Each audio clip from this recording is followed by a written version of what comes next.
ఇంకా నేనైతే tiffin centre start చేద్దాం అనుకుంటున్నా. ఎందుకంటే మా ఇంట్లో ఒకరికి నచ్చిన టిఫిన్ ఇంకొకరికి నచ్చట్లేదు. 3-4 రకాల టిఫిన్ చేయాలంటే కుదరదు కదా. ఇక్కడైతే నేను మా ఆయన కోసం వడ చేస్తున్నాను. ధ్రువ ఇప్పుడే లేచాడు, హాలిడేస్ అయిపోయాయి కదా, నిన్ననే ఇంటికి వచ్చేసాం మేము. ఈ రోజు అయితే ధ్రువకి స్కూల్ స్టార్ట్ అవుతుంది. సో ధ్రువ ఇప్పుడే లేచాడన్నమాట, ఏడుస్తున్నాడు నాకు వడ వద్దు బోండా కావాలి అని చెప్పేసి. ఏం చేస్తాం, మనకంటూ ఒక ఫ్రెండ్ ఉందిగా టీవీ చూస్తుండగా వడపిండితోనే బోండాలేసి తినిపించేశాను, తిన్నాడు. ఇన్ని రోజులు మమ్మీ వాళ్ళ ఇంట్లో 9 o'clock వరకు లేచేదాన్ని కాదు. ఈ రోజు మార్నింగ్ 6కే లేచి అన్ని రెడీ చేయాలంటే కొంచెం ఏడుపు వచ్చింది.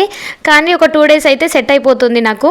మనకి మన అమ్మ వాళ్ళు చేసినంత మనం మన పిల్లలకి చేయలేమనిపిస్తుంటుంది నాకు. ఎందుకంటే మన అమ్మ వాళ్ళకి ఉన్నంత ఓపిక మనకు ఉంటుందా? కామెంట్ చేయండి. అన్నీ తెలిసిన మనకే ఇలా ఉంటే చిన్న పిల్లలకి ఏం తెలుస్తుంది.